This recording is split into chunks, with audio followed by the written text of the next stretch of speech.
26th Street. Our next speaker is Alan Goodman from Revolution newspaper. He's written extensively on Israel and the Middle East, and he's also written extensively on the U.S. government's torture policies under the Bush regime and now under the Obama regime. So welcome Alan Goodman from Revolution newspaper.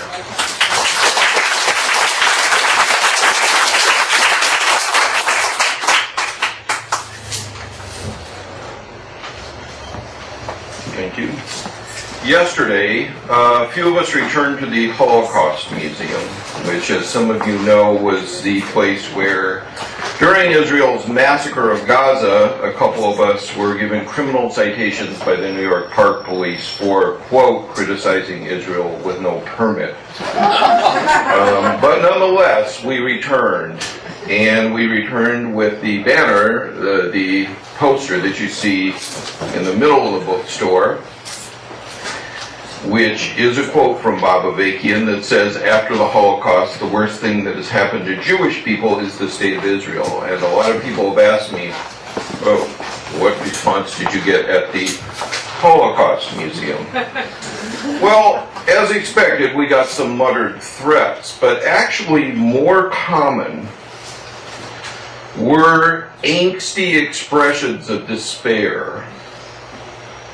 People saying, what do we do about this tragedy, and yet not doing anything? And I appreciate very much, and I'm very inspired by the people who are protesting. But it's far too much the case that good people are paralyzed by being confused about the fundamental nature of Israel. And it's interesting, actually, we challenged people to join us on the spot in front of the Holocaust Museum and then to come up to 42nd Street yesterday. And one guy did. But even as a guy who had come from out of town to go to the Holocaust Museum, but even as he joined us, he just would not leave me alone about that quote. And you know, what about two-state solution? What about the Jews? And essentially, I think, you know, to try and boil down what he was hung up on is, he just saw Israel as a profoundly flawed response of the international community to the historic persecution of Jewish people, and kind of couldn't get out of that paradigm. So, because I think this is so paralyzing to people, and unacceptably so, I want to try and speak to this. I didn't actually catch this report on CNN, and I'm glad they have that on, but in this particular report, someone was telling me about, the CNN commentator was kind of spinning the situation by saying, well, what did these people think Israel would do? Don't they know? It just, you know, essentially makes Israel angry when you try and break this blockade. And the commentator even threw in, you know, didn't Turkey know when they messed with that sanctions pact that the U.S. had put together with Iran, and or the sanctions pact that the U.S. had put together in response to Iran? Didn't they know that they would set Israel off and that something like this would happen? Well, what is that revealing of in terms of the actual role and nature of Israel?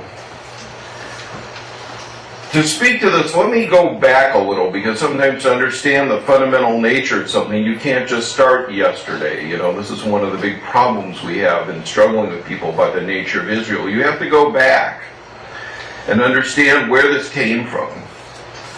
Let's go back to 1975, when the apartheid regime that Chris just alluded to was widely hated and exposed throughout the world, and justifiably so. When the struggle of the Yazanian people, as the South African revolutionaries referred to the indigenous African people, was raging, and when liberation movements and opposition movements aligned with the Soviet Union, with whom the U.S. was engaged in a Cold War at the time, were contending in that region. The South African regime was an international pariah. You know, Robben Island, where they kept political dissidents, was known throughout the world, something like Guantanamo is today, and should be more. You know, the conditions of the indigenous African people on Bantustans, and Chris was talking about how Israel is today working to create Bantustans and imprison the Palestinian people in them, but this was the model of the South African regime. And it was very difficult for any world power to align itself openly with that regime at that point. That regime represented a very strategic economic and political force for U.S. imperialism in Africa. It was fighting Soviet-backed movements on its borders. It was an important part of the whole chain of imperialist domination of Africa. But under these circumstances, it wasn't politically expedient for the United States to be openly associated with that regime. So who did they turn to arm that regime? To transfer technology to it? You know, Israel. And more recently, actually very recently, information has come to light on, and when you read the dialogue of the exchange of this, where Israel's current president, Shimon Peres, was offering to sell nuclear and chemical weapons to this pariah regime, you know, the whole atmosphere of their exchange is very gangster-like, and appropriately so. But it was Israel who provided the technology, the military backing, the economic connections that South Africa desperately needed in service of U.S. strategic interests. Is that just one blemish on Israel's nature and role, or does it reveal something foundational about its nature?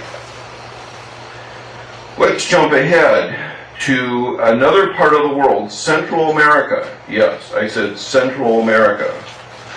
This Israel connection may not be so well known. But in the early 1980s, leftist guerrillas, some aligned with the Soviet Union, which again was contending with the United States in the hemisphere, along with indigenous Mayan movements, were challenging a barbaric, brutally repressive U.S. puppet regime that had been installed through a CIA coup in Guatemala. I can't help but sharing a bit from an account of the kinds of horrific repression that was unleashed against the entire indigenous population of Guatemala during that period. One authoritative account describes this. Working methodically across the Mayan region, the army and paramilitary teams forcibly constricted local men and attacked 626 villages. Each community was rounded up, seized when gathered already for a celebration or market day. The villagers who didn't escape were brutally murdered, while others were forced to watch. Children were often beaten against walls or thrown alive into pits, where the bodies of adults were later thrown. They were also tortured and raped. Victims of all ages had their limbs amputated or were impaled and left to die slowly. Others were doused with petrol and set alight or disemboweled while still alive. Yet others were shot repeatedly or tortured and shut up alone to die in pain. The wombs of pregnant women were cut open, and women were routinely raped while being tortured. Throughout this period of the genocidal repression of these opposition movements, the U.S. continued to support the Guatemalan government, but covertly, through things like training at the School of Americas.